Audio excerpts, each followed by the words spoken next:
Sai nimebaki mkono mtupu. Nana atanielekeza katika maisha yaliyobakia. Mtoto wangu nimemsomesha kwa taabu katika kaunti ya Kilifi kwa kazi ya... Salam, ladies and gentlemen. Ladies and gentlemen, it is in very deep sorrow and pain that we lost our own Ojwang, who lost his life after expressing his feelings in one of our social media platforms. I was thinking about this case of Ojwang. I was deeply thinking about this, and I imagined taking your kid, your only kid, because in this case, Ojwang is the only son of this family. He's the only son of his father, the only son of her mother. The family was based in Coast.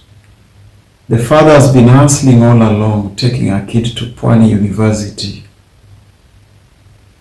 Imagine taking your kid through primary, high school, ultimately university, and then the son becomes a teacher or any other course for that matter, to survive for his own, and only later to lose him in such a premature death. Ladies and gentlemen, most of you do not understand the pain that this old man is going through. This old man has been suffering all along in the Coast, taking her only son to the university, and through many other transitions of education. The son got married just the other day. The wife gave birth to a young one who is just a week old, and then he loses his life in such a way. Ladies and gentlemen, losing your only son in the family, the only hope that you have for your future, in such a premature death. I feel the pain of the father. I feel the pain of the mother for losing their only son, their only future, their only hope. They lost their son for expressing his feelings in one of our social media platforms. I don't know how true that is, but the most painful part of it is how they lost their only kid. Remember, this family, they don't have any other daughter, they don't have any other son. This is the only hope. And now they have lost it. The father cried in the news. He cried expressing his pain and feelings.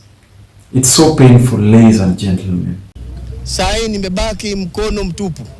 Nana atanielekeza katika maisha yaliyobakia.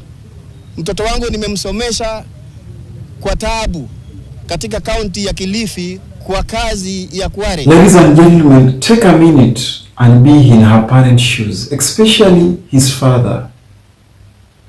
Especially his father. Be in his father's shoes.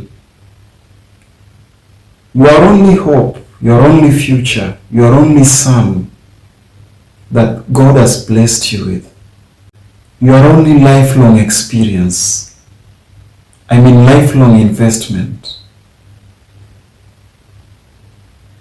This is the person that you hope for to support you when you're old. Because remember, ladies and gentlemen, we grow old. We grow old as parents, we grow old as human beings. And our kids or our children, our siblings, are the ones to support you when you're already old. Your energy, your cells are tired. You can't move from point A to point B. It doesn't make sense for you at that point in time. You're old. You're an elder. You lose such an investment. Take a minute, ladies and gentlemen. It's so painful that they lost Ojwang, who was their only hope, their only son.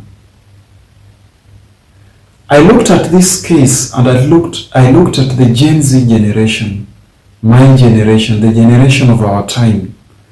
I looked at this in a deeper sense. Remember, ladies and gentlemen, the social media platforms that we have, be it Facebook, be it Instagram, be it YouTube, and many others, the Gen Z generation, we depend on these platforms in the current times for our survival in terms of adverts, in terms of content creation, in terms of business, in terms of expressing our talents and what we have. The Gen Z generation, the truth of the matter is that we depend on these platforms to survive, to get the little that we can fetch from there to support our siblings. So the internet has come with its blessing. The internet has really supported this generation. Because remember, the Gen Z generation, the kids born between 1997 to around 2009 there, we don't have jobs. Guys graduates in different levels, masters, degrees, and some of them even PhD, only to come out and face the real world with no jobs. Only a few could secure these jobs. But trust me, the jobs are so rare to secure and sustain our generation. So the internet has really come with a lot of blessings. Most of this Gen Z generation, we really depend on this. We make the fewest coins we can make from these platforms, social media platforms or the internet at large. And so the internet is both a blessing and I would say also a devil to us. Why am I saying this? Are the ideas or the feelings you express in the social media platforms might land you to your destiny, which is positive, but might also land you to dangerous arms, in the government mostly. And if you're unfortunate, this might lead you to death. I mean, the bloggers, the content creators, and many other people, I really pity from our generation. How are we going to survive in the current times as Africans? Because 80% of the Gen Z generations are in the social media platforms, YouTube, Instagram, TikTok, and many others, doing endorsements, adverts. I mean, for us to survive, for us to meet the bills for our siblings, our parents, and everyone. And it's so painful that most of our parents do not know this, that we survive through these platforms. Most of them think that their kids are working, but it's the social media platforms. The social media platforms has made most of us meet their destinies, their goals, their dreams.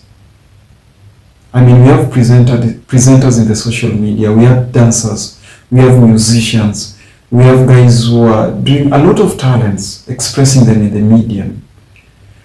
But again, it's a devil to us in terms of a lot of us we've lost our lives, by expressing our feelings, by talking what we think is right and should be done in this way, that way, and the other way.